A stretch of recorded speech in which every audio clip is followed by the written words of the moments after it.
people. Let me just fiddlesticks around. Hello. How is everyone doing tonight? TM, don't leave us. I know, right? TM, I keep forgetting to message you. I wanna DM you for some cordial business.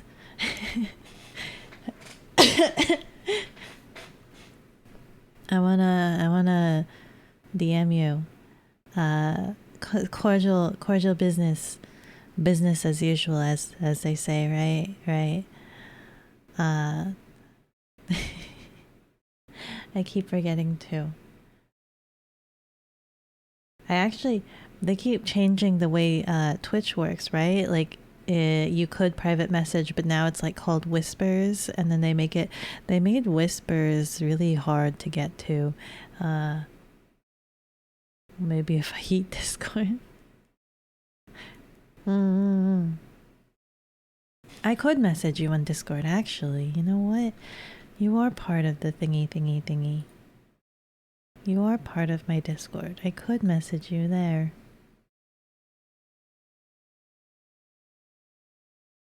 I don't see you. No, you're offline. How often do you use it? How often? Wait, am I capable of messaging?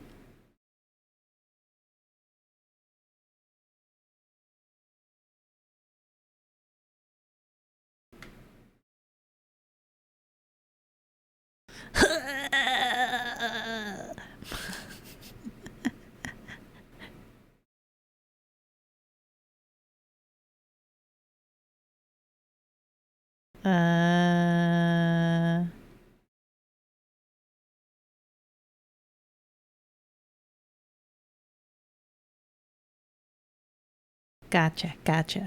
I think it won't let me message because do you have the setting where I have to be friends in order to message you, TM?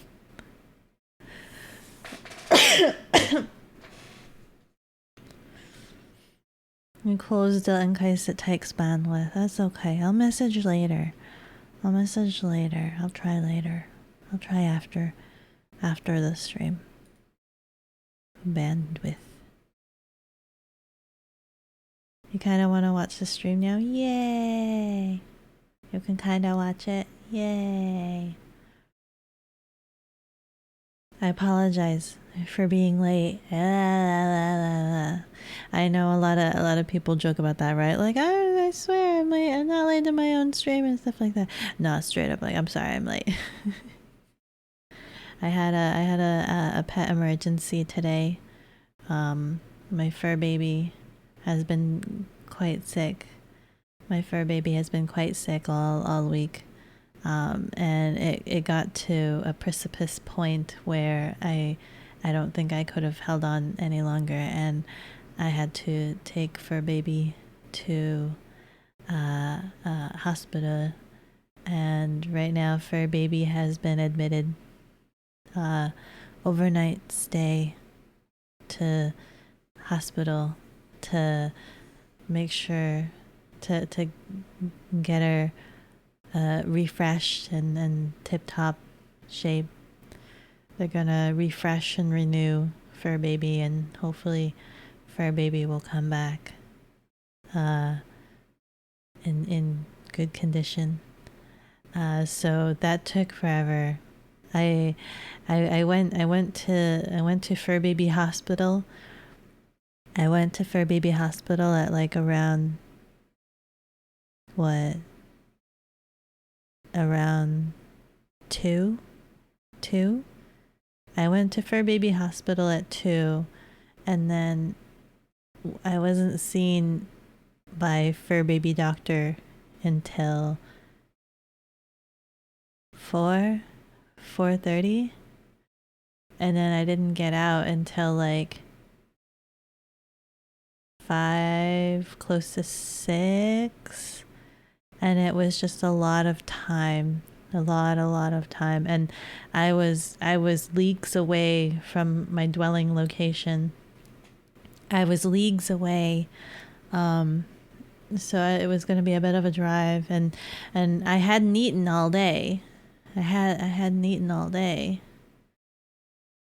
Because fur baby, I actually, I only had, I had 3 hours of sleep, because I didn't go to bed until really late, because fur baby was refusing to eat and drink. So I slept really late. I think, well, I'm gonna just guesstimate it was either 3 or 4 o'clock. And so I only had 3 hours. Fur baby woke me up 7 a.m. 3 hours sleep. I tended to fur baby, patted fur baby, tried to get fur baby to eat, took fur baby for a walk. and then I spent much of the day just laying next to fur baby on the floor. Just trying to comfort fur baby, and then fur baby got real sick all over the place, like bad sick, like fur baby was kind of whining and crying, and I was just like, I can't wait, this can't go on. This can't go on. And I had also called a different fur baby hospital, a different fur baby clinic, the one that I went to on Sunday, and I called them. I'm like, yo, this is still going on. It's been a couple days. And they're like, oh, maybe just try force feeding fur baby. And I just got really stressed because I was reading so many articles, and so many articles were like, only force feed fur baby in extreme last case measures, like very extreme, because a lot of issues happened when you force feed fur baby. Like it makes them very, very uninterested to eat even more. Like it's like you're forcing them because they need it, but it also creates like adverse psychological effects on them, right? It's like the equivalent of it's the equivalent of like waterboarding or something like that. So it's kind of like you're doing it for their sake, but it's traumatizing to them at the same time. And it's like, I got really stressed. So then I spent a good chunk trying to look for different fur baby hospital and went there. And while it took many an hours, many an hours, and many financial repercussions later, I liked how polite the staffing was and how informative everyone was, and I hope fur baby will be okay. That was my day today.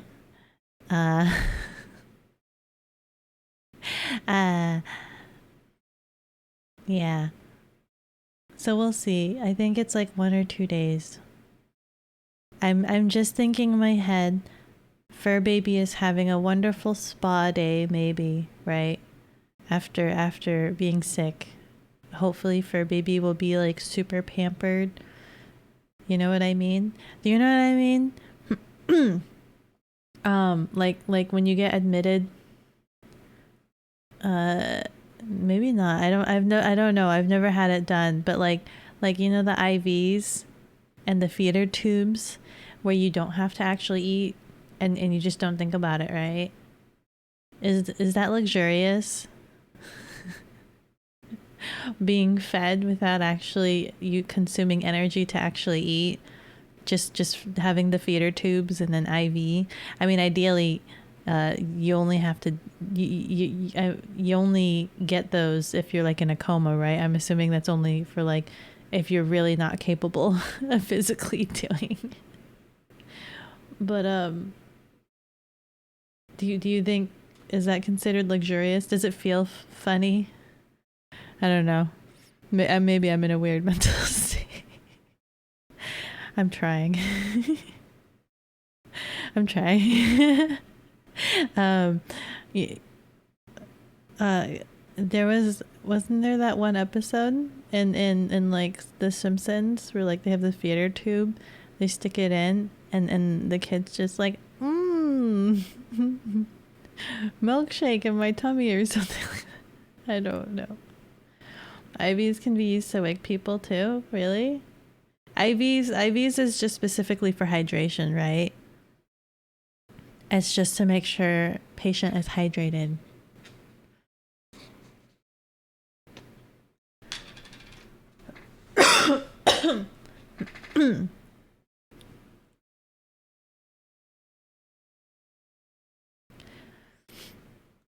I've never had an IV. I don't think I've had blood taken from me. That feels funny. Blood feels funny when it's taken from you. I hate it because you got this needle protruding in you and it waggles. So I can't even imagine like an IV. An IV in the arm. IVs have multitude of stuff in them to increase healing. You don't know what's in it. It is the healing salve. It is the healing juice. It is what health potions are made of. Just go buy yourself an IV bag and suckle it like a Capri Sun. Yes. Why don't they sell IVs to normal like consumers? If it's like miracle juice, right? Miracle juice. IVs are miracle juice. Why aren't Capri Suns made out of miracle juice? What was it? Respect the pouch. IVs, respect the pouch. The other thing you're talking about is a morphine? No? Nuh-uh. Morphine is painkiller. That's not theater tube, right? Morphine is for pain. Morphine is painkiller.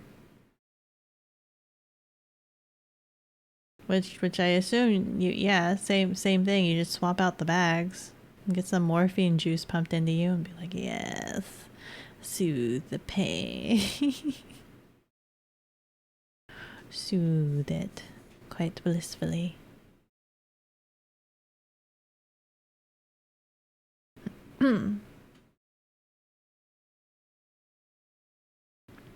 Sorry, I'm like trying to drink as much water.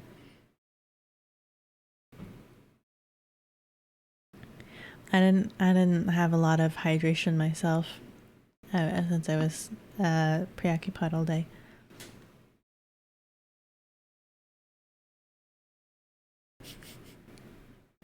I would need another water bottle for this.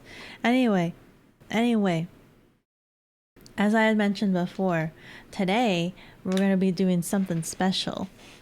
Okay? And I hope hopefully you guys aren't too annoyed by it and hearing my voice and stuff. But today, storybook time. Today we'll be reading a book. Well, what do you mean Left 4 Dead and Zombies? Chug-a-lug-a-lug-lug. Chug-a-lug-a-lug-lug. So I was recommended this book called You Are a Cat in the Zombie Apocalypse. It's a choose your own adventure book.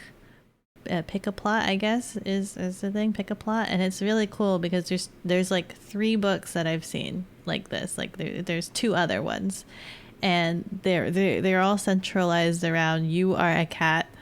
Here, pick your own adventure. You are a cat.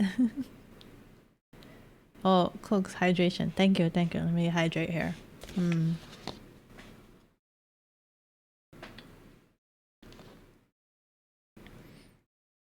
a little bit ill prepared. I need another water bottle. Okay. Have you guys when was the last time you guys played these choose your own adventure? Have you guys done a lot of these? I love these books. I say that. I love these books. And yet, like, I actually also don't like them at the same time. My first experience with these kinds of books was when I was a wee lass and participated in camping regimes with other other chillings of same age. And I remember there was a bonfire and everyone was gathered around, and there was a book that everyone was just really excited for, and it was like a Goosebumps, right? It was called Goosebumps. It was a choose your own adventure Goosebumps.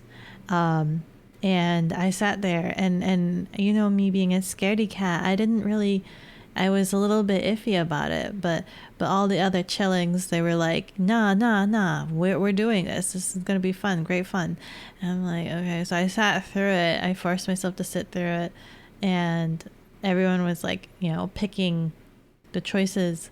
And I remember one of the endings. I don't remember exactly what happened, but I remember one of the endings was that like you something XYZ happened, and you raise your hand up and you look through it, and your skin and your flesh becomes translucent, and you see your bones through your hand, and something and something else happened after that, but I don't remember exactly what. I don't remember if like your skin melted off or something, but essentially you died. Like that was a bad ending, and that ending stuck with me, and I was kind of mortified and scared. And I guess I told someone that I was scared, and it wasn't a very good time for me, and I accidentally got the other chillings in trouble because they read a scary book around the bonfire. I feel bad. I didn't know that kind of books existed, really. But then again, I haven't read many books other than encyclopedias. Hey, knowledge is good for you. Knowledge is good for you. I think I've tried reading a whole encyclopedia once. A whole encyclopedia. Well, not like the whole collection, but I think I like cracked open the bees section and tried to go through it, and was completely amiss by how tiny the font was, and that there was so much, and it was just like, how is this ordered? How is this? I mean I know how it's ordered, but I mean like that.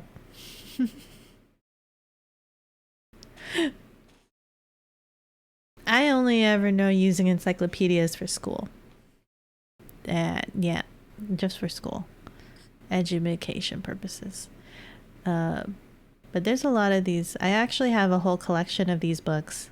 I have a huge collection. I went and bought like a pack of these choose your own adventure books, and I had this whole cool idea that I wanted to do, that I wanted to have like someone like a co-star guest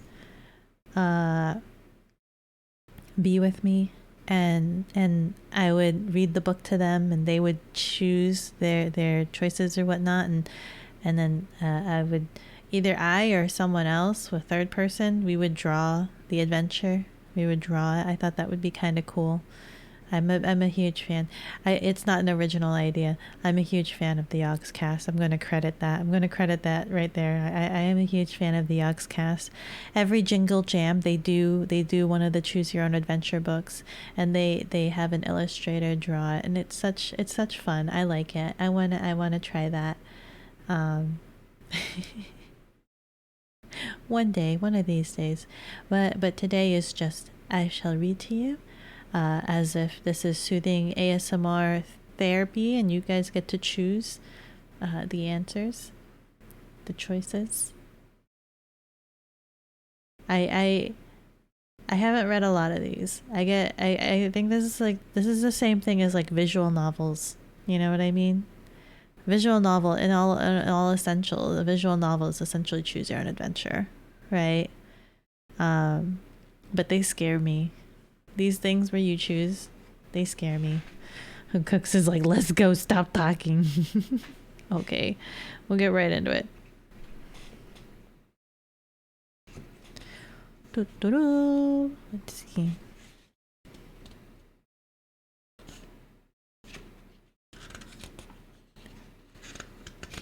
I like, it has this huge warning. Do not read this book beginning to end like a normal novel. This is not an ordinary book, but rather an extraordinary one. You make the choices, you pick the plot. As you move through this book, you will occasionally be asked to make choices. Once you've made your choice, follow the instructions and turn to the page indicated. Your choices will shape, influence, and direct what happens to you.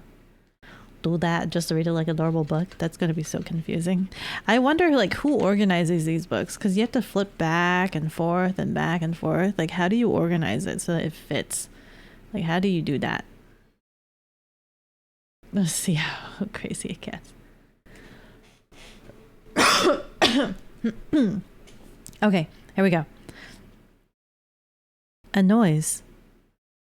You sit, still as a stone, in the corner of the couch. Something woke you, and your ears twitch, searching for the source. For a brief moment, you consider getting up and investigating, but then you think better of the idea and close your eyes again. The muffled thud of a car door closing. Girls' voices. This time you get up. The voices are very clear. One of them is very familiar. Is it the girl? You haven't seen the girl in a long time. Is this like your owner? You address the owner as the girl? One day, months ago, she spent a week systematically going through her room, putting some things in boxes, other things in her suitcase, still other things in the trash. The man and woman then helped the girl fill the car with her things. You didn't like that. You didn't like it at all. You hate it when things change. The boy had done the same thing some time earlier. His room was still there, but now an abandoned shelf. But now an abandoned shell of what it used to be. Now you only see him once in a while. He comes home with his big bag, reoccupies his room, raids the fridge, chases you down. This usually lasts a few days. Then he puts all the things that smell like him back in his bag and is gone again.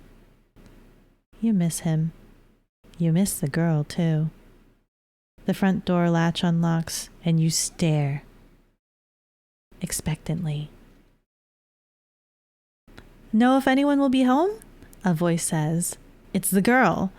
It's the girl. You get up and down. You get up and drop down to the floor. In the foyer, the girl comes in, keys jingling from her hand, other hand pulling on her bag. Behind her is a stranger.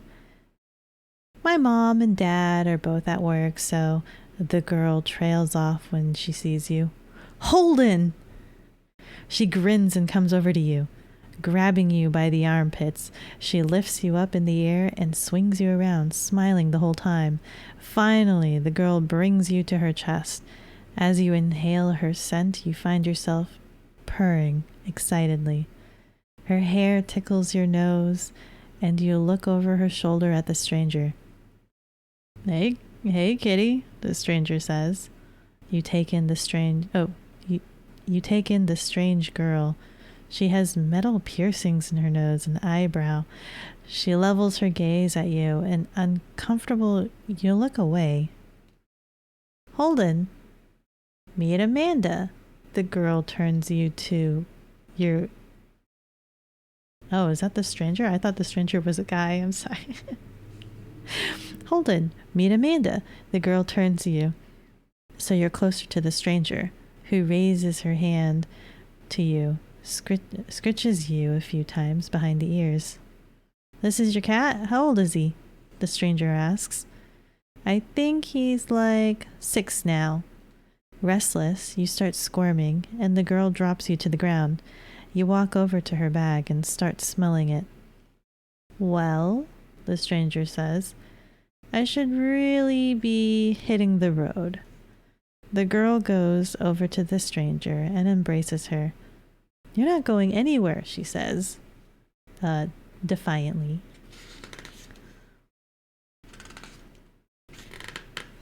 Oh yeah? The stranger hooks her thumb in the girl's pants. Yeah, the girl kisses the stranger. You walk over to their entwined legs and rub yourself against them. When they stop kissing, the girl asks the stranger, "So, are you my girlfriend now?" The stranger laughs uneasily. "I suppose. You don't like... You don't sound like excited. I just never been in a relationship long enough to call someone a girlfriend." Outside, you hear a car pull into the driveway. The girls hear it too, abruptly separating. The girl moves over to the door, opening it, and the man fills the frame, stumbling in. "Oh, Dad!" The girl and the stranger take a step back. "Jules, hun!" The man stares at the girl, eyes glaze. "What are you doing here?" "It's Thanksgiving weekend, Dad.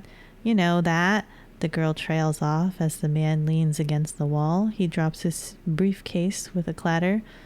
"Dad, are you okay?" The man slides to the floor and sighs heavily. "Ah!" He pants like a dog, mouth open, sweat streaking down his forehead. "There was," he begins, "an incident at the office." The man struggles to get the words out. I'm not feeling..." Closing his eyes, the man slumps over and is still. It's happening already. We're only on page 4. "Dad!" The girl goes over to the man and puts him gently on his back. "Call 911, she tells the stranger. The girl puts her ear close to the man's mouth and her forehead creases. "He's not breathing." "911's busy," the stranger reports. "What?" The girl is pushing down on the man's chest in steady repetitions. "That's impossible." "All I get is a busy signal." The stranger holds out her cell phone. Suddenly a noise comes out of the man, a kind of throaty cough. The girl stops her chest compressions, a flash of hope across her face. "Dad?" Eyes half lidded, the man uncrumples himself and begins to stand. "Daddy, you really should try to..." His legs shaky, the man leans against the wall, eyes half closed. He takes a look around the room, as if seeing it for the first time. He raises his hands and reaches towards the girl. "Dad?" the girl says, voice small. His fingers paw at her breasts, and the girls back off. "Dad, what are you..." The stranger knocks him to the ground. "Amanda, what the hell are you doing?" The man's stunned for a second, but then gets up again. "Yo, Julie, something is really wrong with your dad." "I gotta call Mom." The girl's voice moves around the dining table, and the man follows them, like a cat moving to cut off a mouse's escape route, only more slowly. Chest compressions. He's dead. Yes, he's clearly drunk. Where was I? The girls lead the man to the other side, then dash out the other, running to the front door. "Call your mom from the road," the stranger yells. "We gotta get out of here." We don't have a name for the stranger, huh? "Wait, what?" The girl stops. "We can't leave him here alone. He's sick." But the stranger is insistent and manages to pull the girl out the front door. He's like an F... Oh, wait. Do you guys expect me to curse? I guess I should have asked. Am I expected to curse? I don't naturally curse, but I will if it's scripted. And it clearly has it here. Keep it PG. Okay. He's like an effing zombie. You follow after them, not sure if you want to stay with the man, who is a little scary today. He smells different than he usually does. Outside, the day is blinding, bright, but strangely quiet. The man's car is parked haphazardly, half on the front lawn, half elsewhere, I don't know. The stranger opens the door to her own car and barks at the girl. "Get in!" The girl stands, stock still, staring open mouthed past the car. Get in, the stranger repeats, then looks over the girl's shoulder to see what she's gazing at. Far down the road, an old woman in a blue jogging suit is stumbling around in circles, arms slightly raised. I told you, the stranger says. Zombies, now get in. Or replace words with something funny. What would be funny? Fruit Loops? They're frickin' Fruit Loops. Fruit Loop zombies. Okay, we have our very first choice here, guys. We have, if you decide to get in the car with the girls, turn to page 32. But part of you is unsettled by all these weird happenings, and you are concerned about your girlfriend. Oh, we have a cat girlfriend. If you decide to check up on her, turn to page 8. If, instead, you are overwhelmed by all this and you want to dart back inside the house, turn to page 7. What do we want to do? Hello, Mikey. How are you doing today? Boo, boo, boo. Hydration. You know what? I do need water, and I do need another water bottle. You are awesome. 8? Mikey, choose for us. Rose says 8. Which one was 8? You want to check on the girlfriend cat. Girlfriend cat. Is there a way? How do I do polls? I should have looked this up. I mean, I guess it doesn't matter. It's just you guys, right? It's not a large number. I just came. What are the options? Options. Okay. So obviously we figure in that the dad is either madly drunk or has just turned into a zombie. The options are we jump in the car with the girls who are running away, we go check on our girlfriend cat, or we dart back into the house because we're just so overwhelmed. You guys think it over. I'm gonna get another water bottle.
What have we got going on? Hey Cooks, hey Rose, hi oh hi. How are you doing? Hello rest of the chat. Good. You, I'm aight. My choice, get out of there. Just cooking and about to vibe with Becca. Yummy. What kind of food did you make? And the chat, I'm thinking long-term cooks. Gotta get that GF. Rose is just like, I want to make them cat babies. Facts, as a guy, I'm learning mad recipes. Nice. You know, I'm always up for them food porn. Whatever you made tonight, Mikey, publish it in food porn. I'd love to see it. Survival, every cat for himself. So Cooks wants to jump in the car. Cooks wants to jump in the car with the girls. Rose wants to go find cat girlfriend. So is Mikey the tiebreaker? Is that what's going on? Mikey's the tiebreaker? Oh crap, Mikey wants to jump in the car.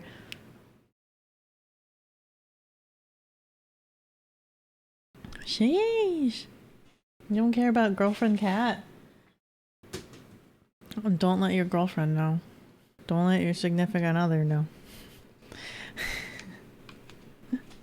Don't let girlfriend cat know.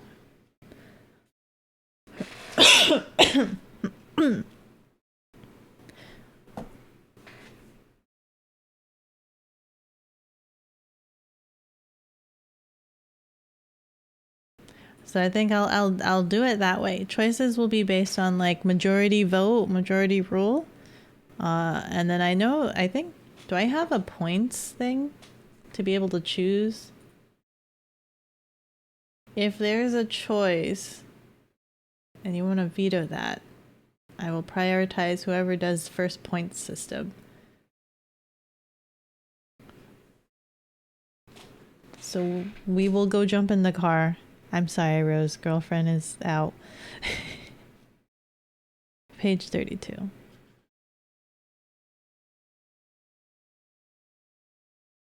I literally don't know what the story is about, but entering the car makes an advantage. A death counter. You think a poll can be done? How do I should have looked this up. I wasn't sure exactly how to do a poll. If I had my moderators... I'm joking.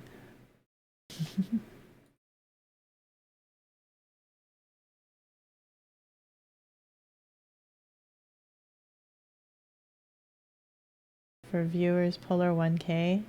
Oh, let me change that for this.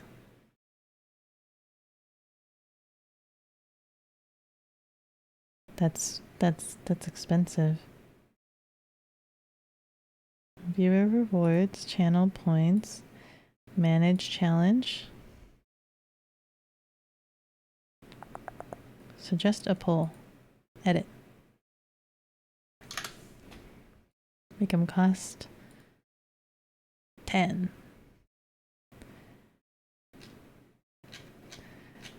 Okay, for this stream, I have changed the polls to just 10 points. I don't know how they work. Have fun. 10? Why, is that too much? Chat, let's spam.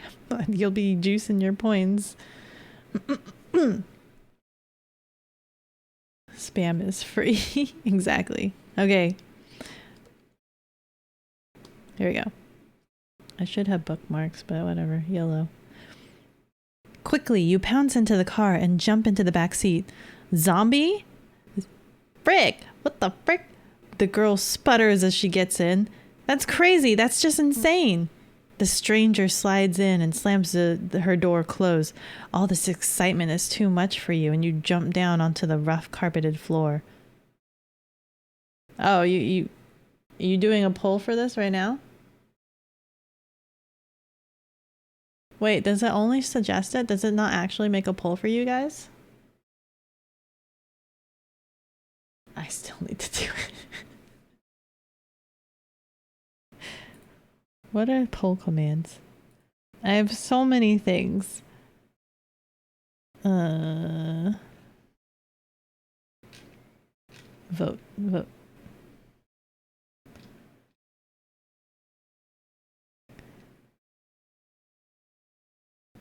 Isn't there websites that you can do?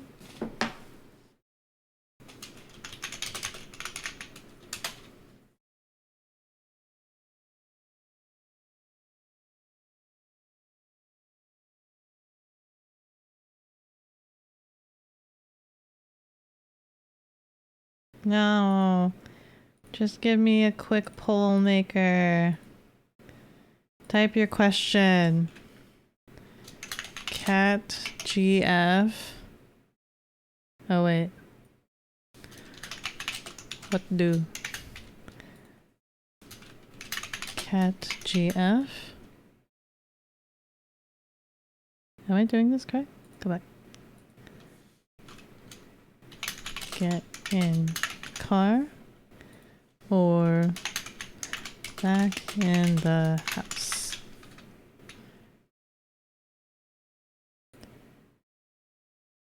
Copy link.